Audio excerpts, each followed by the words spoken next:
Bom, então, retornando, o que eu estava dizendo é que se nós observarmos o grupo 6, ou seja, o grupo que é aquele sem aptidão agrícola, que diz que as terras não têm aptidão agrícola, ele aumentou em 8%, porque antes havia 956 hectares de grupo 6, né, de aptidão 6, e isso passou, nós podemos observar aqui na tabela 2, para 1.104 hectares, ou seja,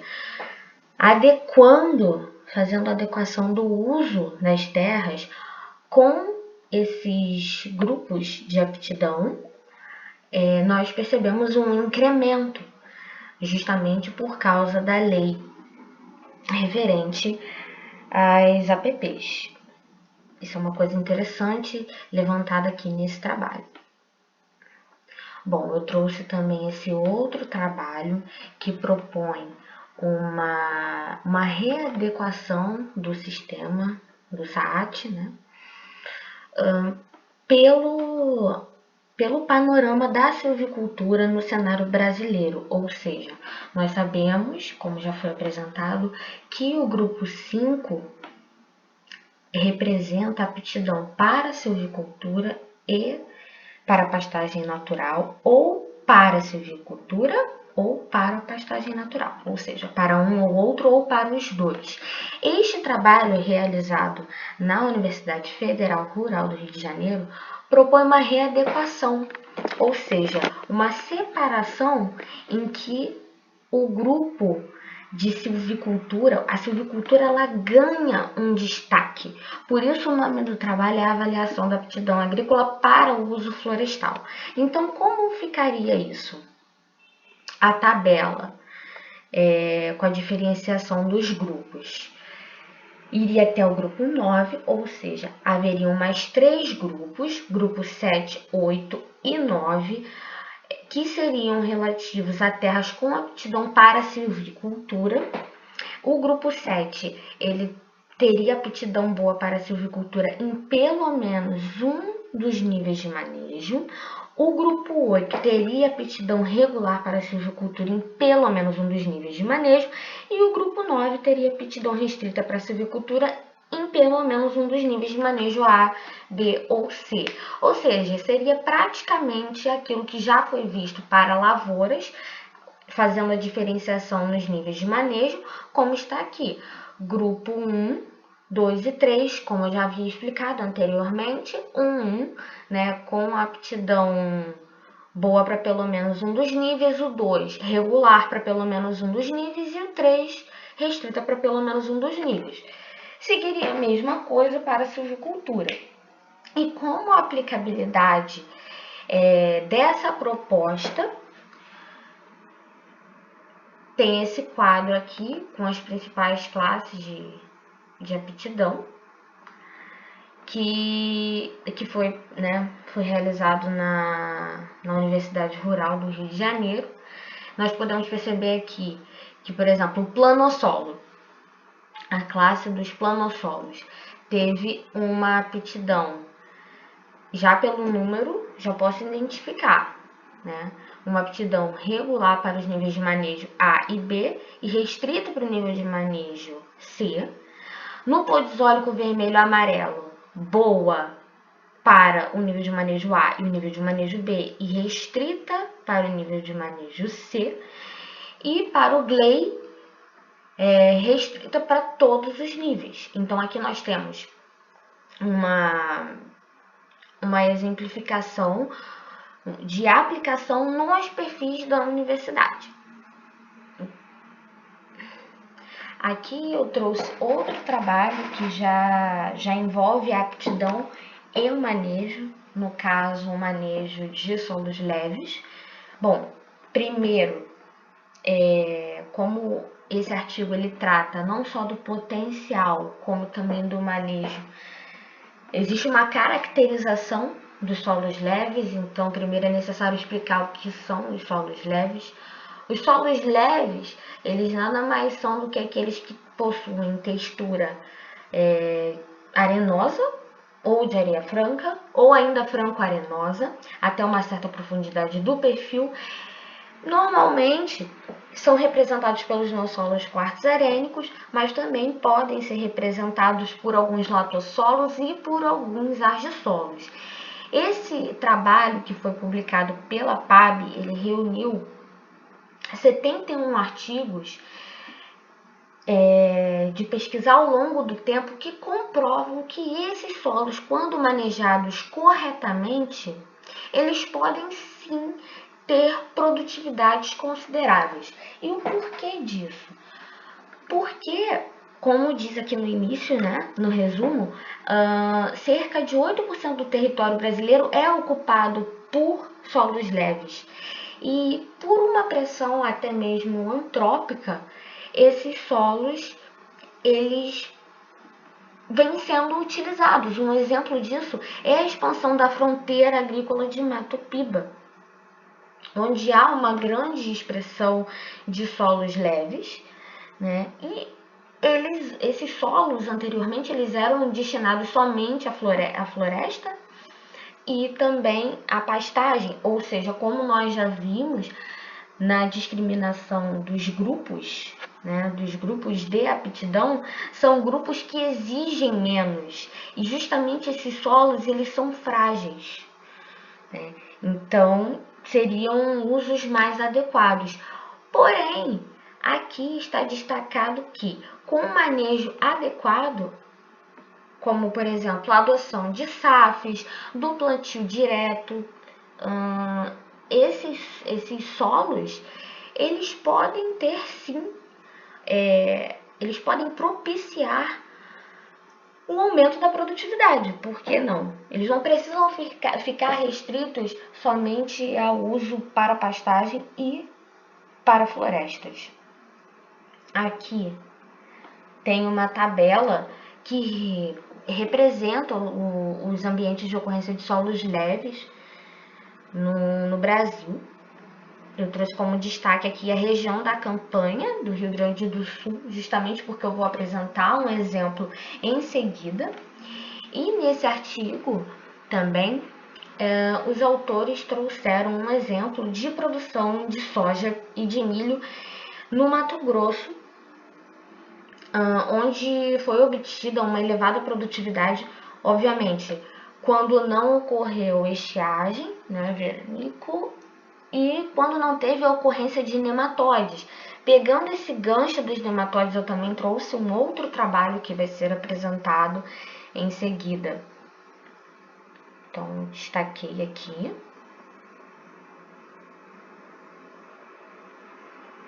Bom, como nós podemos perceber nas classes de solo, RQ seria neossolo quartzo-arênico e LV seria o latossolo vermelho.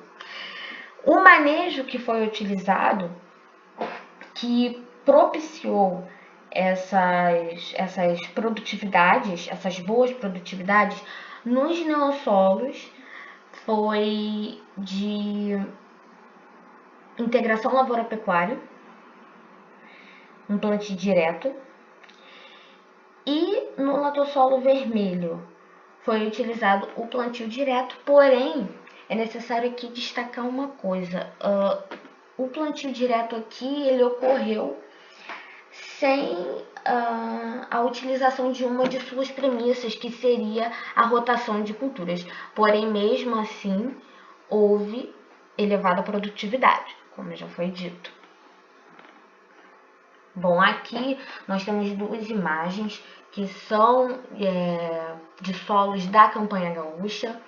À esquerda nós podemos perceber a soja em sistema conservacionista. Este solo é um neossolo quartzo-arênico, ou seja, como já foi dito, solo de textura arenosa, com basto de matéria orgânica, com baixa fertilidade, ou seja, com muitas limitações, como já foi levantado anteriormente, porém, ele está produzindo porque ele está sob plantio direto. Ele está num sistema conservacionista, como estava sendo ressaltado no trabalho anterior. E podemos perceber também, na outra figura, que a área ela está muito erodida, porque esses solos eles são altamente suscetíveis à erosão. E com a chuva, isso pode ocasionar vossoroca, ou seja, um outro problema, um grave problema ambiental, mas nós temos a comprovação de que quando se usa um manejo adequado, pode sim elevar a produtividade. Bom, e por fim eu trouxe esse último trabalho, como eu já havia dito, que eu ia pegar um gancho, né, dos nematóides. Quando aqui no título diz o efeito da rotação e sucessão de culturas no manejo de nematóides da soja em área arenosa, essa área arenosa aqui é um neossolo quartzerênico, ou seja, é um solo leve. E esse trabalho ele exemplifica justamente como se deve proceder no manejo de algo que prejudicaria a produtividade, e no fim eu vou mostrar como foi a produtividade nessa área. Bom, nessa tabela aqui eu não destaquei porque na verdade tem muitos dados importantes nela. Primeiro, nós observamos aqui o PI. PI, na verdade, é a população inicial. Uma coisa muito importante é que a densidade desses nematóides e dos ovos, a densidade era baixa, porque na época, estava numa época de seca. Porém, no final da safra de 2013-14, essa densidade foi avaliada novamente. E o que se observou? Se deu um grande destaque para as crotalárias, que nós podemos perceber que aparecem em primeiro aqui. As crotalárias, elas propiciaram uma redução dos principais nematóides. O que não aconteceu com o milho, nós podemos perceber que no início aqui há uma densidade de 5 e depois aumenta para 2.340 na safra, que foi medida novamente. Isso porque esse híbrido aqui, ele não é resistente. E na soja, nós podemos reparar que houve um aumento tanto para os principais nematóides que estão relatados aqui na tabela, quanto para os ovos. E esse desempenho das crotalárias foi essencial para que houvesse um desempenho bom das culturas de outono e inverno, que são a braquiária e o milheto, que vão aparecer aqui na outra tabela. E aí sim eu destaquei, porque a ação mais importante aqui, novamente, foi das crotalárias. A gente pode perceber nessa tabela que houve, no nematóide das lesões, uma redução muito drástica quando foi utilizada a crotalária. Isso é o que chama mais atenção nessa tabela. No nematóide das lesões, que seria esse primeiro aqui. E por fim, como eu já havia dito, eu trago a tabela referente à produtividade da soja. Bom, todos os tratamentos eles diferiram, né? Os sistemas diferiram quanto à produtividade e teve um destaque, obviamente, pelo desempenho, né, das crotalárias, ou seja, a produtividade foi maior quando se utilizou as crotalárias, nós podemos perceber isso aqui, em relação ao milho e ao monocultivo da soja. O que isso indica? Isso mostra um manejo adequado. E eu peguei esse trabalho justamente porque eu escolhi um manejo de solos leves para ser destacado, né? E a gente pode perceber aqui uma produtividade significativa. Então é possível sim produzir. Bom, aqui nós temos as considerações finais. Eu fiz 3 considerações. A primeira é sobre a importância e o avanço em determinados tipos de utilização das terras, corroborando com a necessidade de adaptações no sistema, como foi mostrado por aquele trabalho realizado na Universidade Federal Rural do Rio de Janeiro. E eu acredito também que sejam necessárias outras adaptações, como por exemplo, dada a importância dos sistemas conservacionistas, por que não incluir o SAF como um tipo de utilização, né? Isso seria uma opinião minha. E para isso, obviamente, são necessários mais estudos para validar as possíveis alterações na metodologia do sistema, principalmente no que tange aos grupos de aptidão agrícola, como eu já havia falado.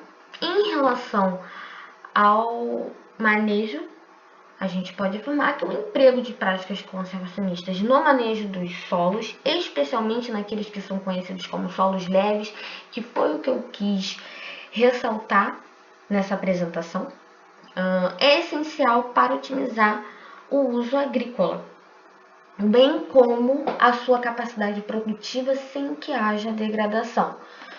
Porque não adianta produzir num solo que já é frágil,